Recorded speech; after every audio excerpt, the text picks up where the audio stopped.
briefs the Prime Minister on the efforts being undertaken by the IAF to help in the COVID-19 related situation.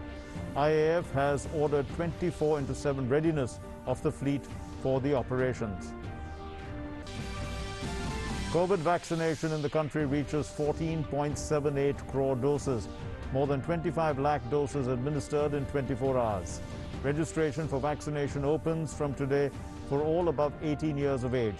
Registration can be done from the COVID portal Arogya Setu app or Umang application.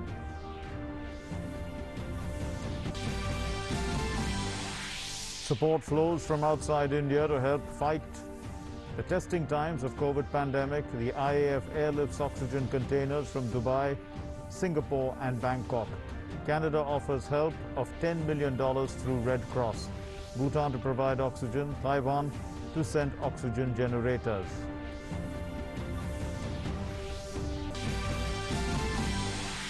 More states impose stricter measures to control the spread of COVID-19. Prohibitory orders imposed in Karnataka till the 6th of May. Section 144 in Bengaluru.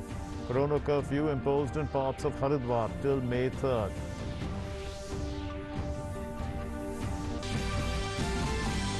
The final phase of assembly elections in West Bengal to be held tomorrow. Polling to take place in 35 assembly constituencies from 4 districts. 84.77 lakh voters to decide the fate of 283 candidates.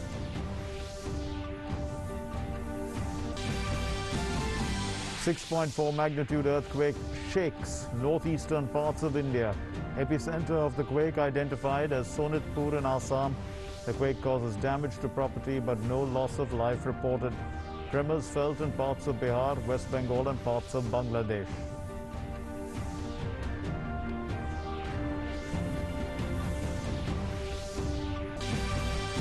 In international news, the US has eased mask guidelines, citing a stunning progress in the fight against coronavirus. Fully vaccinated people now allowed outdoors with no masks when not in a large crowd.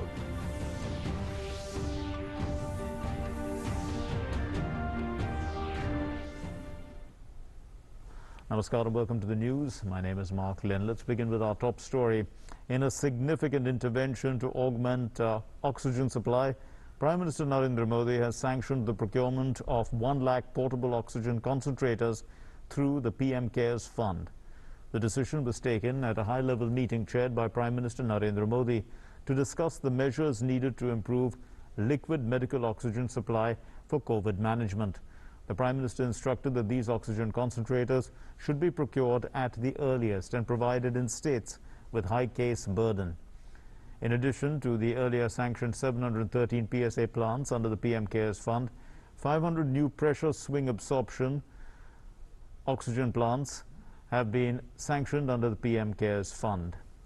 The PSA plants will augment the supply of liquid medical oxygen at hospitals in district headquarters and Tier 2 cities.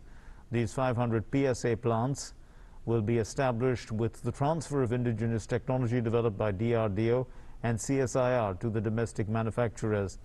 Establishing PSA plants and the procurement of portable oxygen concentrators will greatly augment the supply of oxygen near the demand clusters, thereby addressing the current logistical challenges in transporting oxygen from plants to hospitals. Prime Minister Narendra Modi today reviewed the COVID-related operations of the Indian Air Force. Air Chief Marshal RKS Bhaduria called on Prime Minister Narendra Modi and briefed him on the efforts being undertaken by the Indian Air Force to help in the COVID-19 related situation. Air Chief Marshal RKS Bhaduria informed Prime Minister Narendra Modi that the IAF has ordered 24/7 readiness of the entire heavy lift fleet and substantial numbers of medium lift fleets to operate in a hub and spoke model to rapidly meet all the COVID-related tasking across the country and overseas. The Prime Minister stressed on the need to increase the speed, scale and safety of operations in transporting oxygen tankers and other essential material. PM spoke about the need to ensure that the IAF personnel engaged in COVID-related operations remain safe from infection.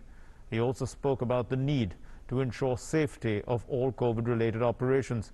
Air Chief Marshal R.K.S. Bhaduria informed that the IAF is deploying big as well as medium-sized aircraft to cover all terrains.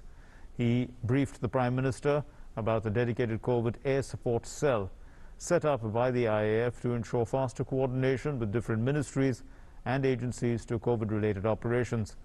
The Prime Minister inquired about the health of the IAF personnel and their families. The Air Chief Marshal R.K.S. Bhaduria apprised him that near saturation vaccination coverage has been achieved by the IAF.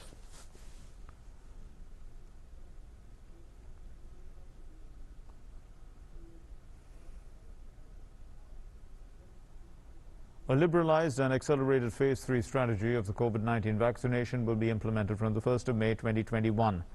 In the Phase 3, the national vaccine strategy aims at liberalized vaccine pricing and scaling up of vaccine coverage. The registration for the next phase of the COVID-19 vaccination drive for citizens above 18 years of age opened today. Eligible citizens will be able to book their slots online via the government's CoWIN portal or the Arogya Setu app that was launched last year. Until now, only people above 45 years of age, healthcare and frontline workers were allowed to take the vaccine. However, from the 1st of May onwards, all adult citizens will be able to get vaccinated.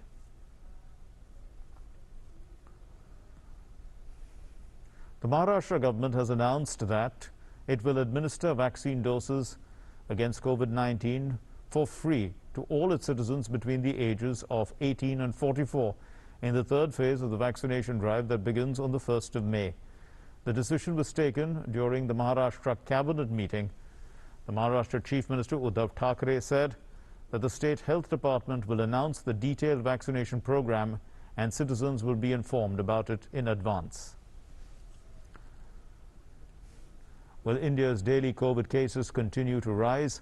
The Health Ministry reported a single-day record 3,293 COVID-19 deaths in the last 24 hours. As per the data released by the Health Ministry, 3,60,960 new cases were registered in the last 24 hours.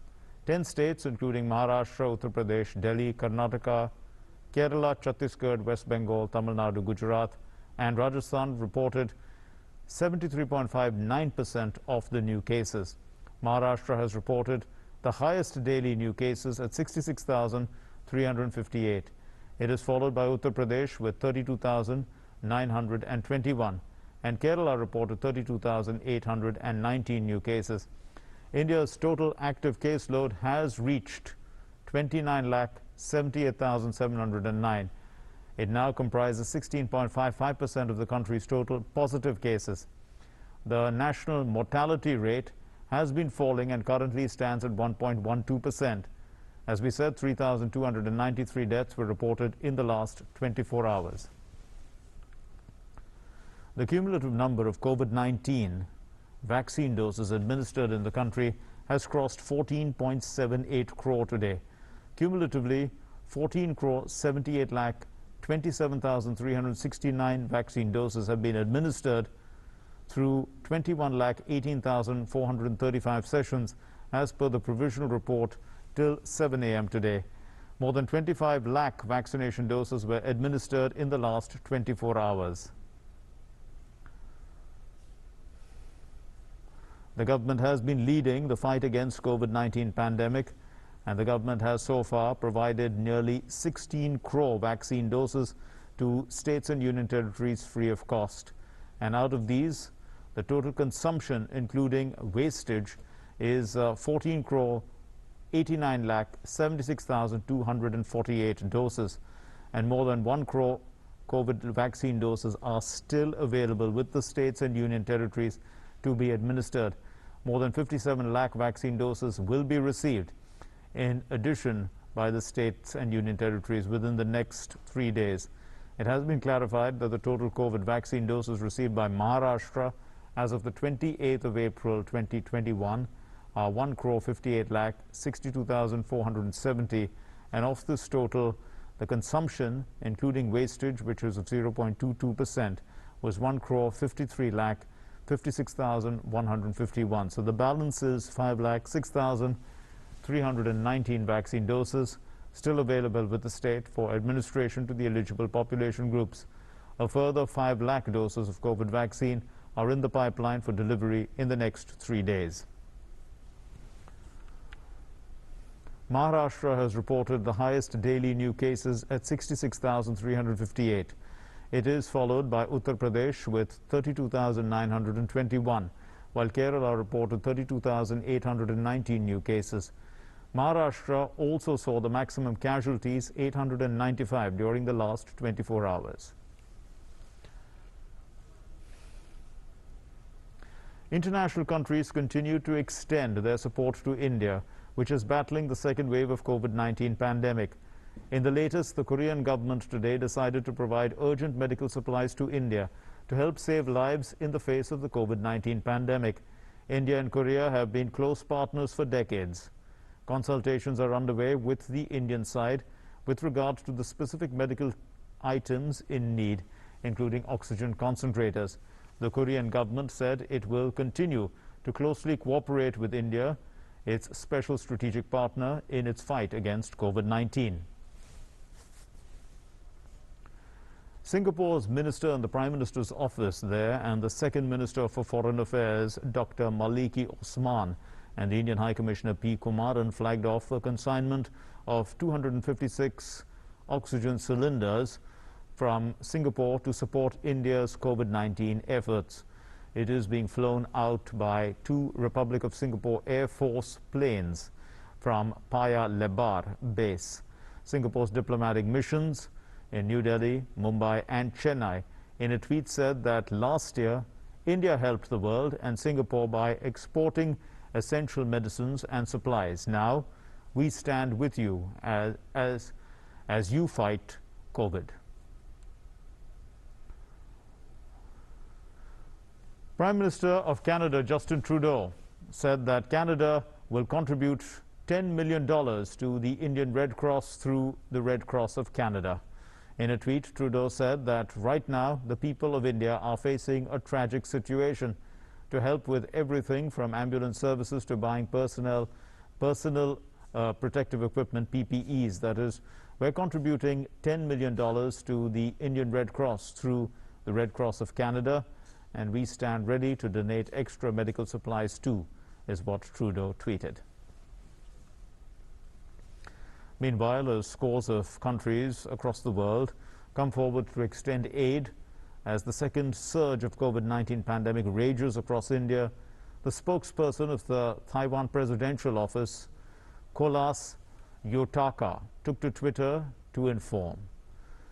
Quote, "First shipment of oxygen generators from Taiwan to India is leaving this week.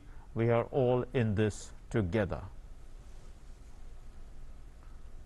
The Indian Railways continues to provide a sigh of relief to the country amid the COVID-19 pandemic. To enhance the availability of oxygen in Uttar Pradesh, the 6th Oxygen Express has been sent from Lucknow to Bokaro.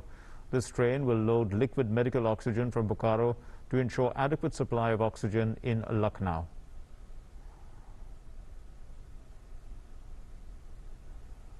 The Oxygen Express, carrying 6 oxygen tankers from Jharkhand's Bokaro, arrived at Mandi Deep railway station in Bhopal, and 2 tankers each were sent to Mandi Deep and Sagar and 1 tanker to Jabalpur.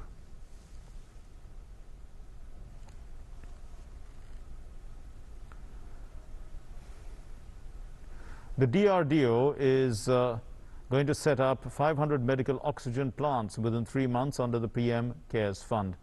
The medical oxygen plant technology developed by the DRDO for onboard oxygen generation for the LCA Tejas will now help in fighting the current crisis of oxygen for COVID-19 patients. The oxygen plant is designed for a capacity of 1,000 liters per minute. The system can cater to 190 patients at a flow rate of 5 LPM and charge 195 cylinders per day. The hospitals will be able to generate on-site medical oxygen in a cost-effective manner with this oxygen plant rather than depending upon sourcing it from other places.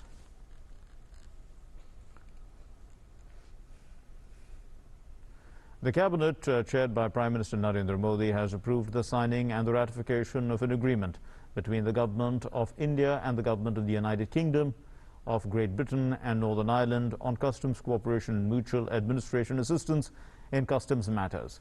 The agreement will help in the availability of relevant information for the prevention and investigation of customs offences. The agreement is also expected to facilitate trade and to ensure efficient clearance of goods traded between the countries. The agreement will be signed on behalf of the governments of the two countries after it is approved by the respective governments. This agreement shall enter into force from the first day of the month following the signature by the duly authorized representatives of both parties.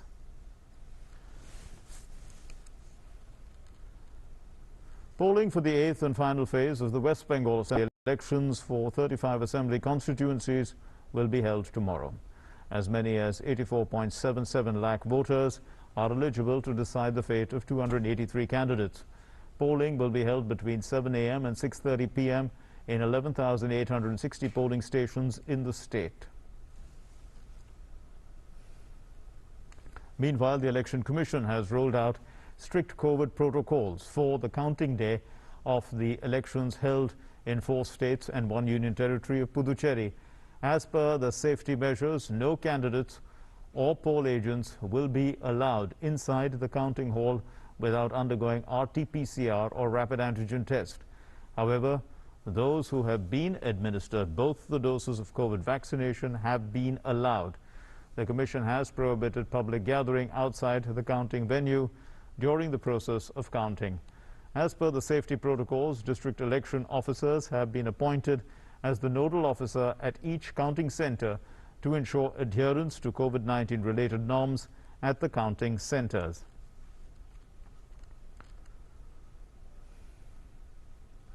A major earthquake measuring 6.4 on the Richter scale jolted the northeast of India this morning. The earthquake originated in Tezpur of Assam, and tremors were felt across Assam, North Bengal and other parts of the northeast. Let's look at this report.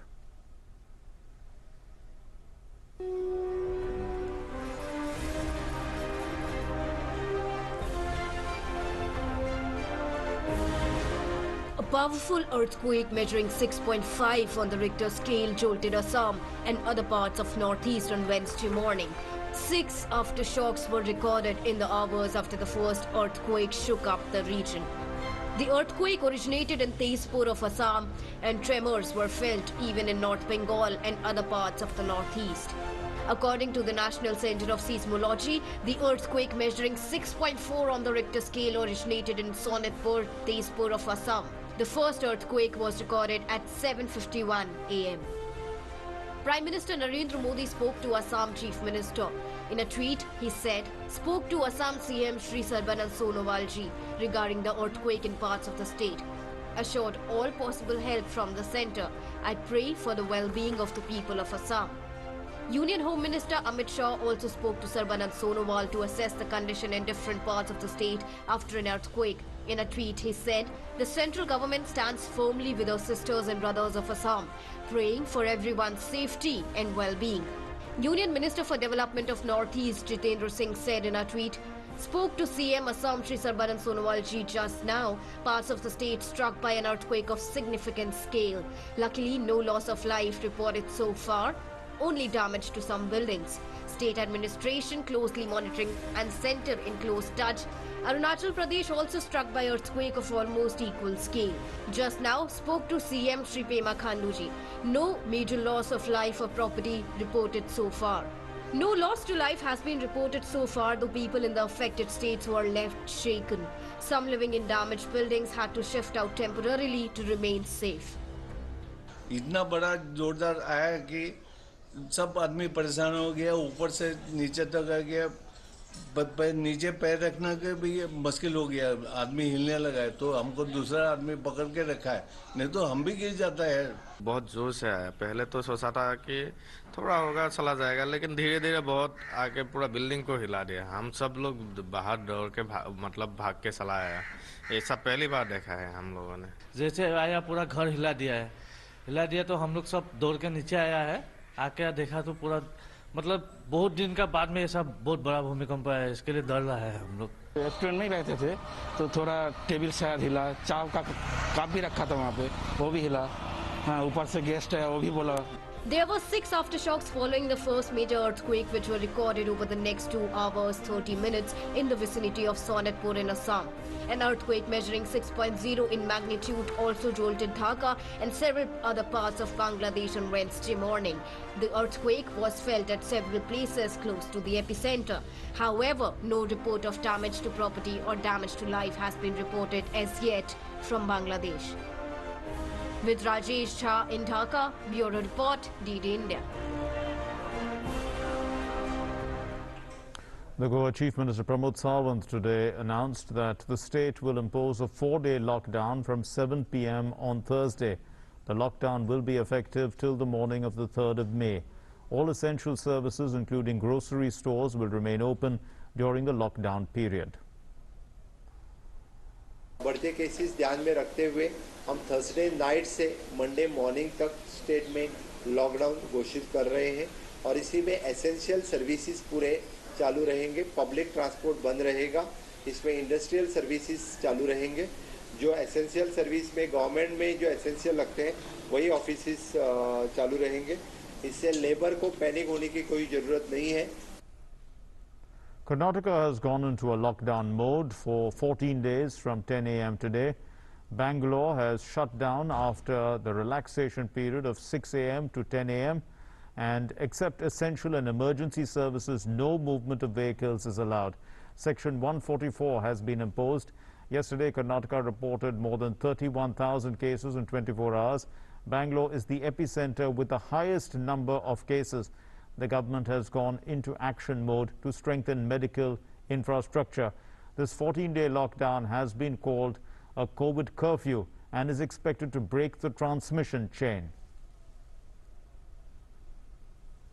The Army Chief, General M.M. Naravane, visited the forward areas of eastern Ladakh and reviewed the operational preparedness in the strategically key sectors. The Army Chief also interacted with the troops and complimented them for their steadfastness as well as high morale. The U.S. health regulators have announced that fully vaccinated people can safely engage in outdoor activities like walking and hiking without wearing masks, but they should continue to use face coverings in public spaces where they are required. The U.S. President sustained this announcement of the CDC on allowing the fully vaccinated people to safely engage in outdoor activities and small gatherings without wearing a mask, and President Biden lauded the advice as a direct result of steps that the country had taken in its fight against coronavirus. Earlier today, the CDC made an important announcement. Starting today, if you're fully vaccinated and you're outdoors, you need, and not in a big crowd, you no longer need to wear a mask. I want to be absolutely clear. If you're in a crowd, like a stadium or at a conference or a concert, you still need to wear a mask, even if you're outside. Well, on that note, we conclude this bulletin. And as the U.S. President said, you know, when you're outside, you still need to wear a mask. But we here are going to wear our masks indoors as well, because that's one way of containing the spread of this virus. Because you can come in touch with people who you're not usually in touch with, who might have, you know, might be carriers of the virus. So it's always safe, even indoors, to wear your masks. And that's why we on DD News are continuing to do our bulletins as well with masks on. So Mask Up India, stay tuned to DD News. Namaskar.